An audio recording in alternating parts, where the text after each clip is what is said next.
Right now, a temporary bus shuttle service is operating in place of the W line after a light rail train derailed on Saturday, hurting 2 people. And this isn't the first time this has happened. An R line train derailed last year as well. 9 News reporter Darius Johnson joins us live from Union Station. And Darius, RTD is making changes to better keep passengers safe. Hey there, Corey. Good morning to you. You know, last year, 2 different trains along the R line derailed at the same intersection in Aurora. That was at Sable and Exposition Avenue. After working with the Public Utilities Commission, RTD decided to add some automatic train stop that is called ATS. It's basically a system to help these trains slow down or stop at some of these intersections. They plan to do that between now and summer. On Saturday, 2 people were hurt after a train on the W line derailed. The train blew through the stop and rode up a hill. It's exactly unclear why this happened. The train's ATS is supposed to engage when a train approaches a red signal along the line. The problem? It primarily prevents trains from getting too close to each other instead of preventing them from blowing through a stop. And now there is no ATS at the end of the line. Now RTD is investigating this crash. We understand investigations need to take place, but what should also be seen as a big priority is reopening the line as soon as possible, getting the trains running and getting our riders moving again without the minimum of delay. Now, as a reminder, again, it could be 2 weeks before RTD can get the light rail station at the Jeffco Government Center back open to trains to be able to go in and out. In the meantime, RTD says that they are operating a temporary bus shuttle between Red Rocks College and the Jeffco Government Center Golden Stations. Corey. Clearly some things to work out, though. Darius, thank you. New video shows the moments before a driver smashed into a business in Wheat Ridge, leaving this wreck behind. Police say the business owner was inside when that crash happened on Monday and fortunately was not hurt. Here is that video from another car's dash cam. You can see the driver here swerve across 4 lanes of traffic, go straight into the business on 44th Avenue. Again, police say the business owner was okay, and so was the driver, thank goodness.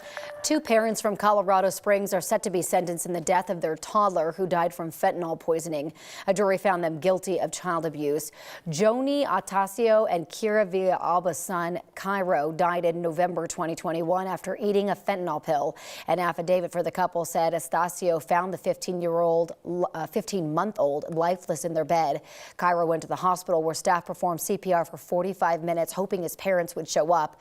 The baby was pronounced dead before they got there. Joey admitted the couple was smoking fentanyl around the time their baby died. Their sentencing is scheduled for May 10th. Next week marks 2 years since 10 people were killed in the King Soopers shooting in Boulder. The son of one of the victims, Suzanne Fountain, is now suing the company that made the suspect's gun. Nate Getz filed a lawsuit against Ruger for wrongful death and deceptive marketing. The lawsuit claims the company marketed the suspect's gun as a pistol when it's closer to a rifle. They used the same bullets. They fired the same amount. They're just as deadly, but they did that. And they followed the law on it, but in many states it's easier to get a pistol than to get a rifle. The lawsuit was filed in Connecticut, where Ruger is based. Courts there agreed to a large settlement in a similar case brought by families after the Sandy Hook shooting.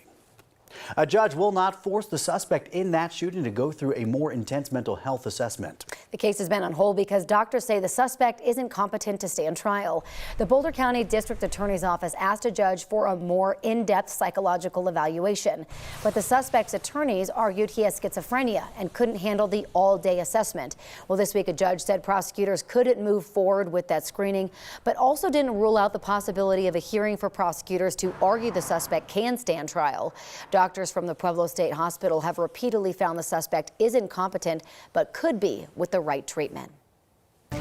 Just a few weeks out now to the Denver mayoral election, and there is still no clear frontrunner. It is a crowded field with 17 candidates. 11 of them debated last night at the McAuliffe International School in Park Hill. These candidates come from many different backgrounds. Here's what they had to say about running a big city. As a council person, I have had to dive through the city budget and bring forward changes that have resulted in amendments to the budget. So understanding the city budget is very important for the mayor, who administers that alongside with their cabinet. I've served as the chair of the Appropriations Committee and on the Joint Budget Committee, managing the state's $40 billion budget. This work obviously is directly related to what I will be doing as mayor in managing the city's budget. I'm not a politician. I am a former Army officer. I deployed to Afghanistan with the Rangers. We were protecting Kabul from large suicide bomb attacks. I led a business. I grew from 12 employees to over 40. Offered good wages, good benefits. So I know what it's like to actually have to make payroll every 2 weeks. I was the CEO of the Chamber of Commerce, responsible for the entire budget and the operations with 3,000 members.